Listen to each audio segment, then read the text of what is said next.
Okay. So I just wanted to start by asking you, like, where did you grow up?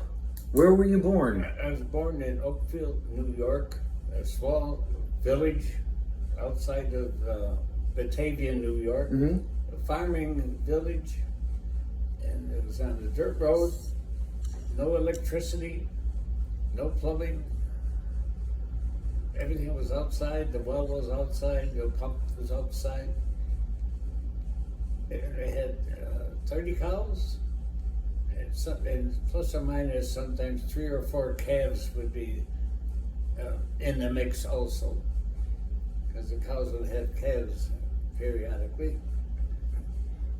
So were your folks dairy farmers? No, it was only 30 cows. We raised they had the cows for the milk, for the cash, because the dairy sends you a check every time they pick up the milk. So that was for cash. We were growing, we had 4 horses that were used for the two teams, would be what more right way to say it. And we would grow corn, wheat, oats for the cattle and for the cows to produce the milk to get the check. We had to plow fields, of course, and plant corn and all the crops. And then we had, at a very young age, I was the oldest of 7, and I would do the hoeing of the Ma and Grandma's garden patch. Everybody at that time, people were getting married. They couldn't afford houses or housing, and they usually came from a farm in a huge farmhouse that had empty bedroom. So everybody they would grow up and leave and come back with a family. Okay. Help fill the house up again, and that's what happened in the whole area that I was in. So you went to school in Batavia then? No, they went when I'd say, it's hard to remember exactly when it was. I know we came back to start school in Buffalo. My father was a truck driver. He worked for the Blue Bus Company, which had a truck fleet also besides buses. And they were stationed in Batavia, hauling mostly the crops from the Oakfield area, which was heavy in carrots, onions, green onions, and the carrots and those tomatoes. They had a lot of tomatoes. The area that all these crops were planted on was originally a swamp. So it was real black, rich soil. So that's why it was easy to pull carrots and potatoes. They had a lot of potato patches. Yeah. So were you drafted or did you enlist? I was drafted, and then I extended while I was overseas. Because at that time then, we were on occupation rather than any fighting. But that was worse than the shooting and stuff.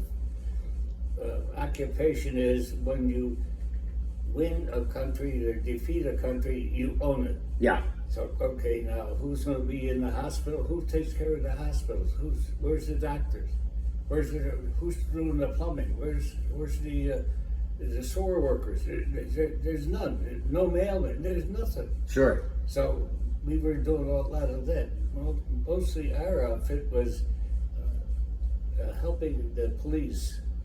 They started a police force, and they couldn't carry a weapon. And that was one of the first things we had to do at the end of the war. Go around every house and make sure there's no weapons in it, and any SS troopers you can find, take them to headquarters. And the only way you could tell them, they had a tattoo. Yeah, the blood tattoo, right? Yeah. So wait, step back. when your papers came up, your call up came up in 1944. Yes. Okay, and then where'd you go to basic training? Fort Hood, Texas. Oh, okay, yeah, sure, that makes sense. So your basic was in Fort Hood, and what was that? Was that like 6 weeks? We had. I had the basic was like I think 6 weeks, but then we had advanced infantry training. Yes. Also, and that's when I got the Ranger outfit. Was very short of men. It only get volunteers like paratroopers. So our company commander was friendly with the captain in charge of the Rangers. So he had us fall out one day. You line up, you, just indiscriminately, you would pick the guys. You're going to be a Ranger now. But, And did they choose you for that? I did all the basic training for the Rangers and the advanced training with the Rangers right after my advanced basic, and I was qualified to be a Ranger. You can join up now. Oh my gosh. No thanks. I don't want any. Run every place you have to go. Run, carrying the rifle, of course. It was terrible. And then we had the rubber hose that beating each other. Oh boy. You had to get away from the other guy. So basic training finishes, you go to the advanced individual training. Right. And then you get Ranger qualified. Right. But how did you get into 2nd Armored? That was, they were just building it up. There was no rank in it or anything. So, well, the second, when I hit Germany, I was in Mannheim. The first city you go to, it's a replacement depot. Yeah, okay, right. And it's all tents. I don't know how many thousand guys were there. All you can see is tents for miles and miles. And then we get shipped up at Railroad Station and get sent to take all your stuff in your duffel bag, and you will know where you are when you get there. They don't tell you where you're going to go, because when you get halfway there, it could change. Yeah. And they search for someplace else. So they sent you to a Repel Depot. Yes. In Mannheim. Right. And was the war already over? Yeah, no, not yet. It's very close. So. It was like, what was it, April 45 or March? Yeah, it was right after the Battle of the Bulge, the first part of the year. Yeah. Okay, so like February of 45 maybe. Yeah. So you arrived in Europe in February of 45? It was cold. Okay. And the tents is not very comfortable. So was it the kind of thing where, you didn't want to do the Ranger thing, so they sent you to a Repel Depot, and then they were just kind of like, congratulations, you're in 2nd Armored? Yes. Okay, so you didn't get a choice or anything? No. Okay, yeah, okay. And I wanted to have a choice. I wanted to be I preferred to be in an armored division. When they sent me there and I see where I'm going to be, and I applied for maintenance. I wanted to be a mechanic. I was a mechanic before I went, and I wanted to increase my skills. Yeah. So their expense, get to be a better mechanic. But they wouldn't let me. So you show up, and your rank at this time, I was a recruit. I'm not even a private. Okay, so you were just like a straight up private. Yeah. And then when I got overseas, one of the first things we got into the 2nd Armored. See, the first thing that happened, we all fell out. I guess when they fall out by the height or whatever it was, I was the first one on line. And he said, okay, you're squad leader. Okay, because you have money, you're in charge of these 10 guys. Okay. Now, whatever happens to them, it's your fault. Oh, God. So you take care of these 10 guys. And so we go out on a couple marches to get us all familiar with each other. The marches were 30 miles. Whoa. In 10 hours we had to do it. That's it. You know, see that badge they wear with the rifle on it? Oh yeah, like the marksman. Yeah, no, that blue badge is infantry Oh, combat badge. combat infantryman's badge. Yeah, well, that you get the wreath around it. That's when you're under fire over. I've got it was a time too, like 2-3 weeks under fire. Yeah. Not everybody gets it. The one with the wreath on it. I had the one with the blue with the rifle in it. It's an expert infantryman's badge. Okay. So while you were there, you didn't see any action. Yes, that not heavy action. There's when they say the war is over, there's still people that didn't hear the news yet. Yeah, sure. And there's still, it's still like mop up stuff. People would get killed, but it wasn't slaughter like at the beginning of the battles. Sure, sure. So were you guys? You had mentioned that when they made you a squad leader, did they increase your rank? No, not then. I didn't get increased rank. It was, they had me do we were doing a walk, and at night they took us out for a maneuver, and they checking everyone's there.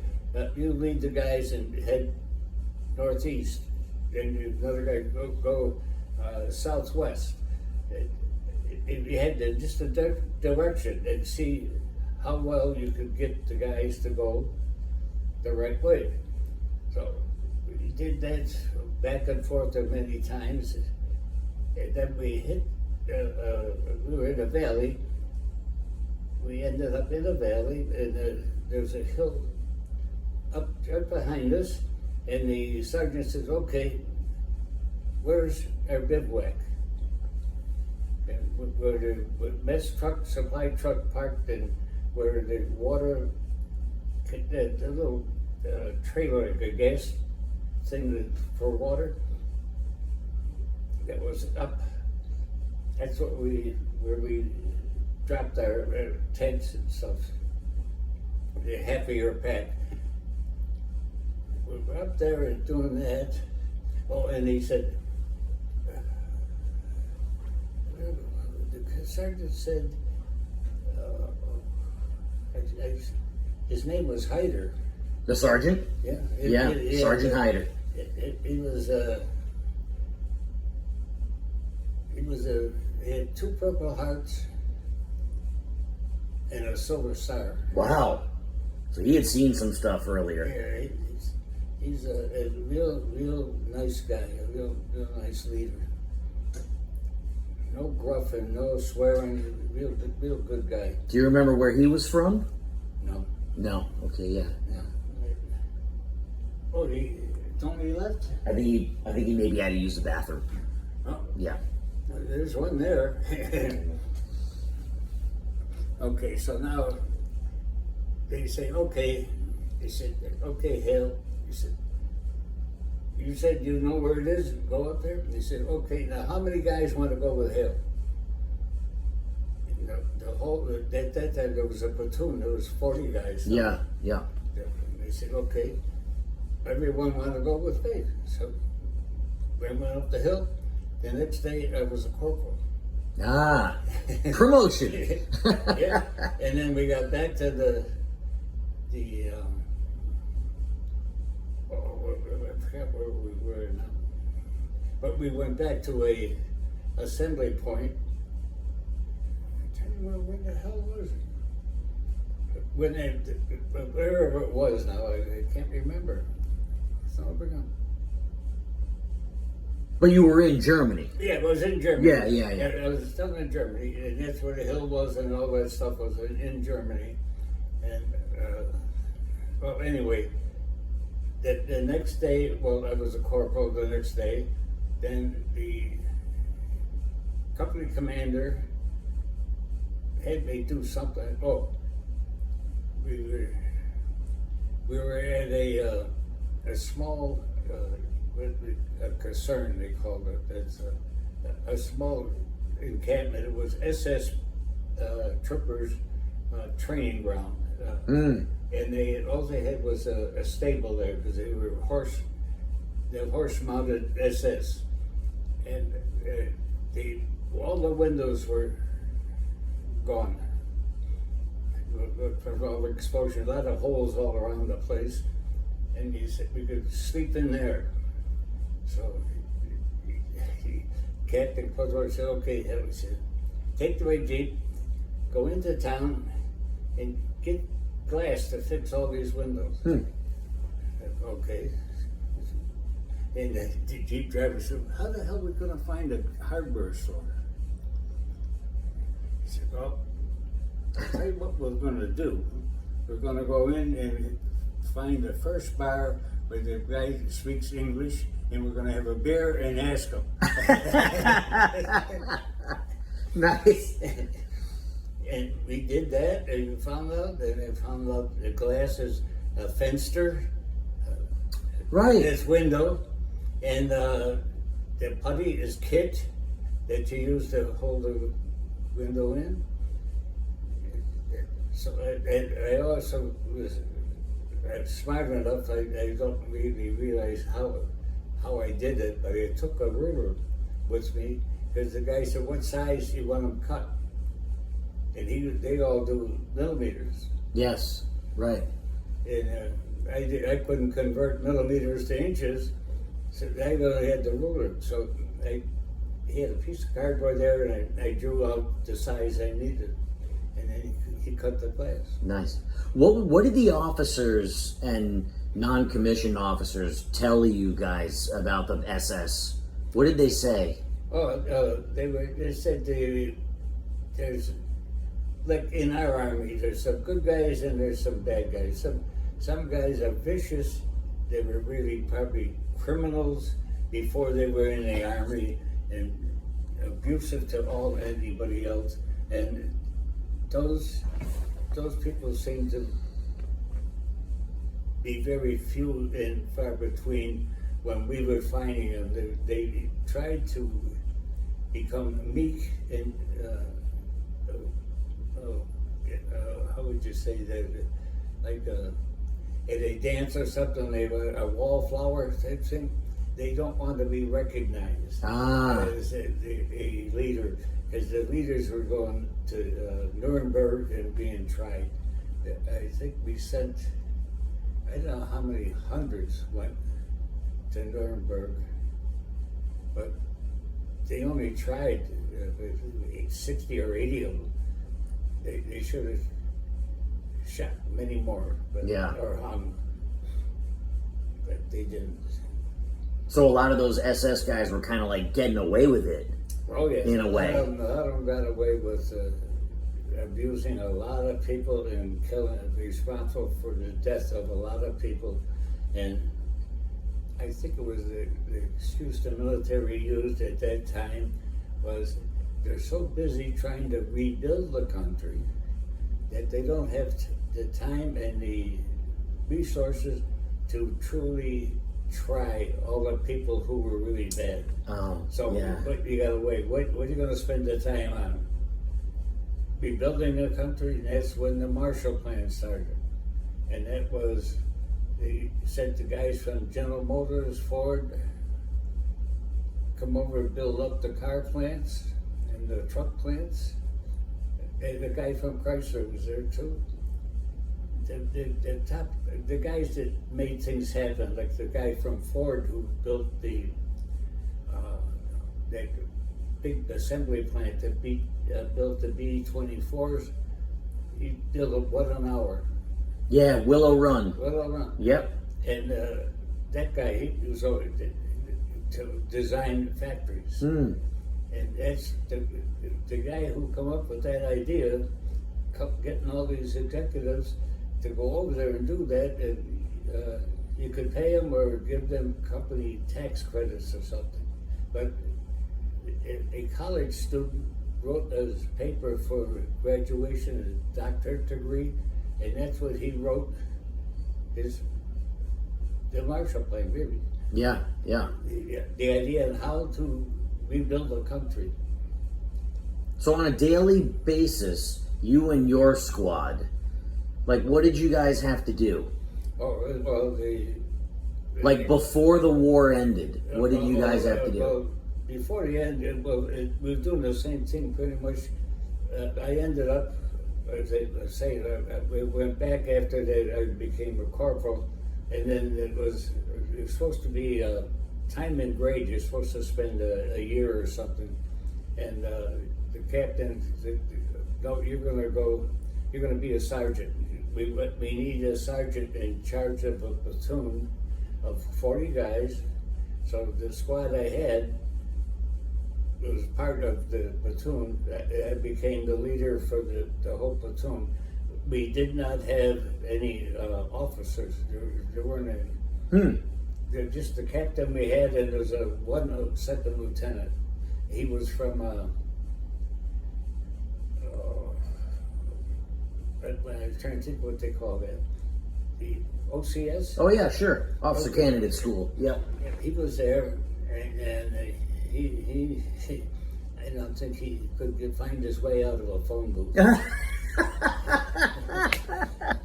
I don't know how they passed him, got him through here, but he was a loser. But he and I got to be the sergeant then, and we were out on the hill. We were going to a small village. There were supposed to be a couple German officers who were trying to pass themselves off as farmers. Now, what usually happens is the people in the village notify the MPs, and then the MPs have us go in, and we actually were surrounding the little village, which is only maybe 8-10 houses, that's all. Now the farms in Germany, I don't know if you're aware of this, is the farms in Germany are the people who are going to farm the land. Maybe they'll have five farms, 5 families. They live in a small village. All the houses are together. They go out to the field. All the fields are around this little village.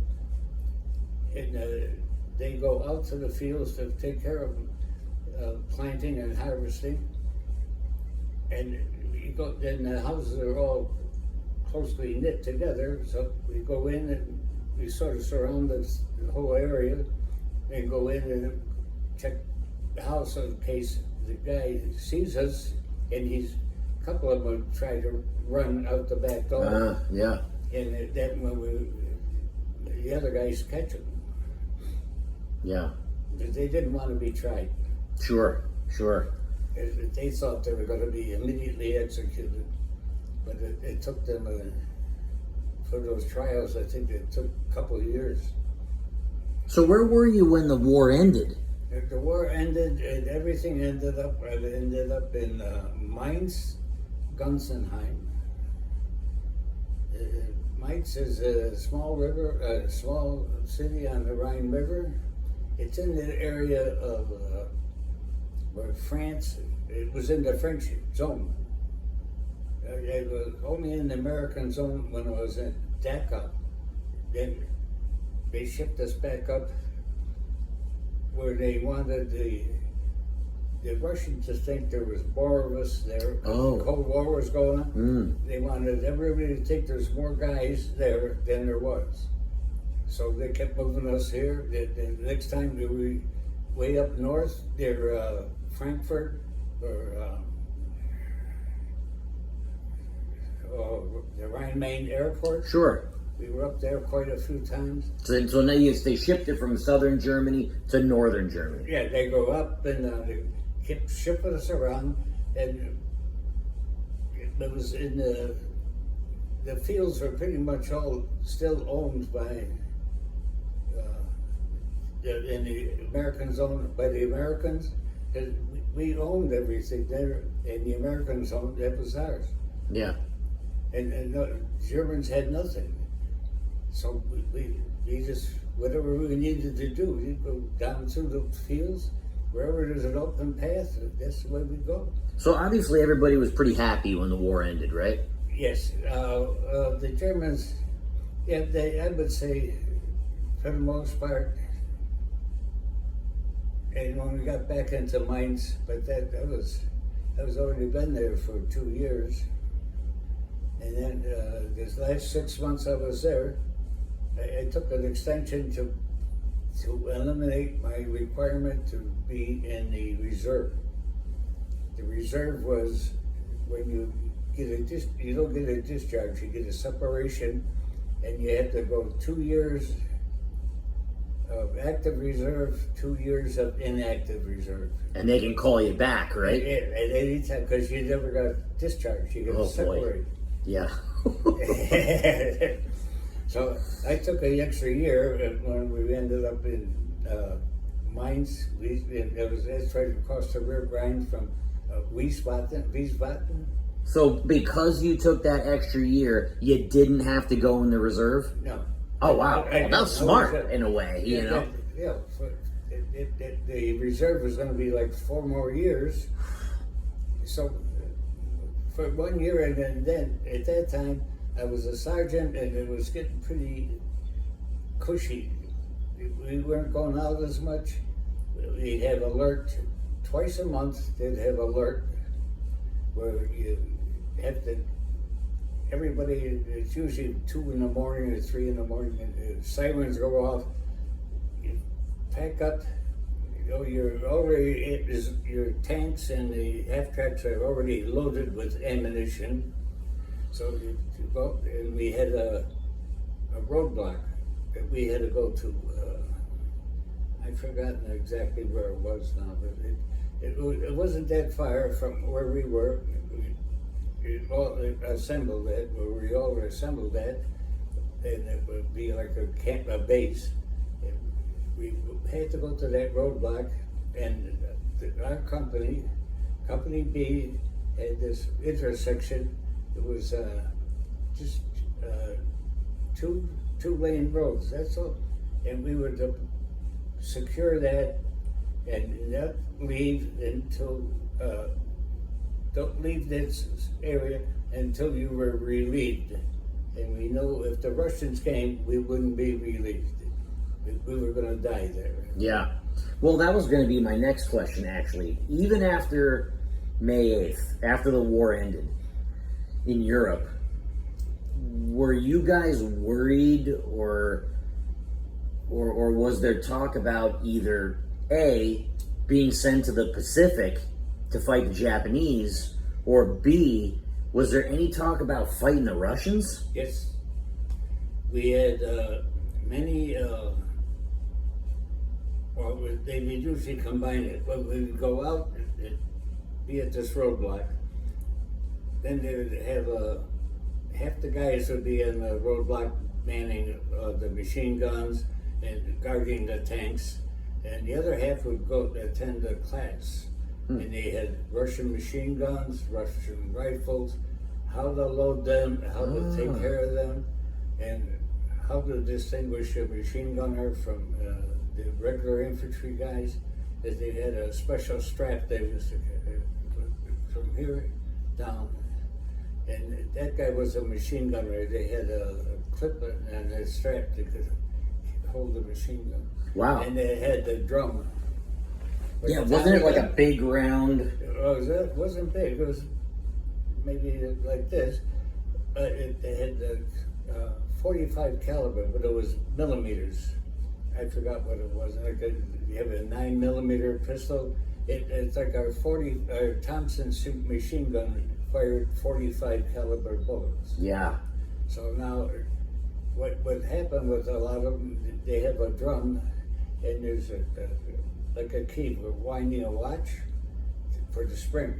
And if you wind it too tight, it jams. And that's what happens.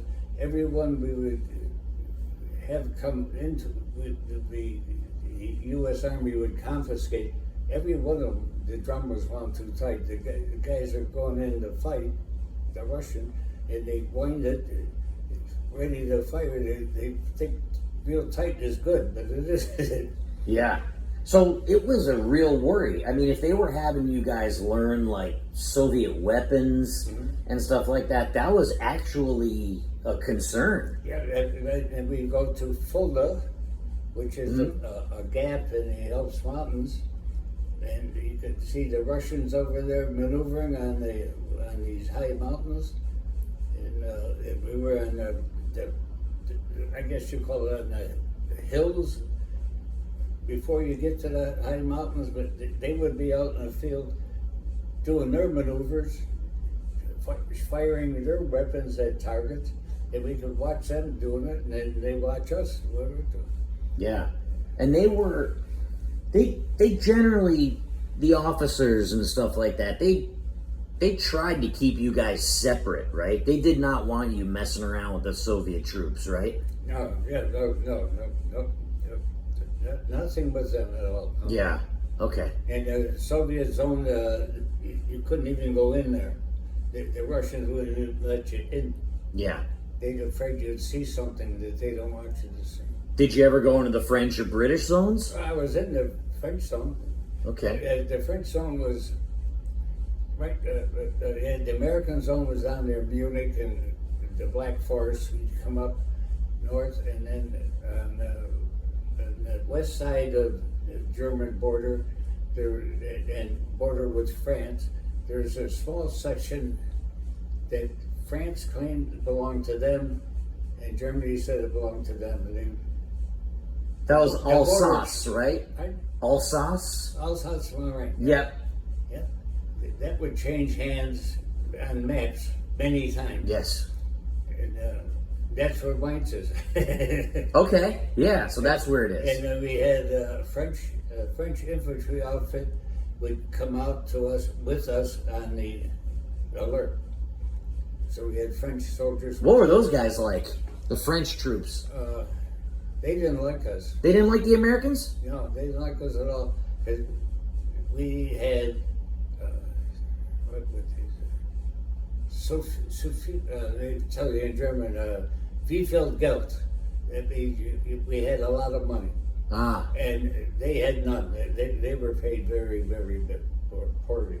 So when we be off the base, you would get a pass and get out. All the girls would come to the GIs, not to the French guys, because they had no money. Yeah. Yeah. And did you ever run into any British troops? Oh yeah. Yeah. It was in the British zone was up there, Bremerhaven, where we came in. Bremerhaven is the north part of Germany. That's where, and then the Russian zone was on the right.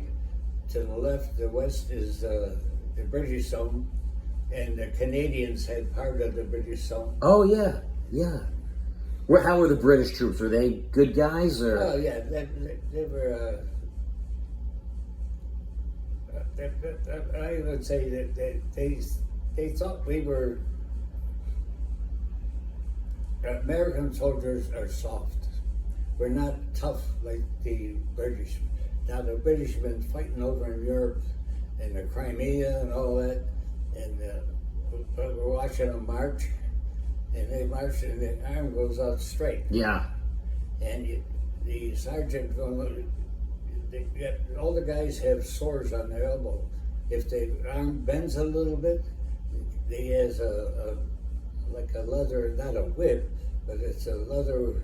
Like a leather stick or something? And he wraps it on the elbow. Get your arm out.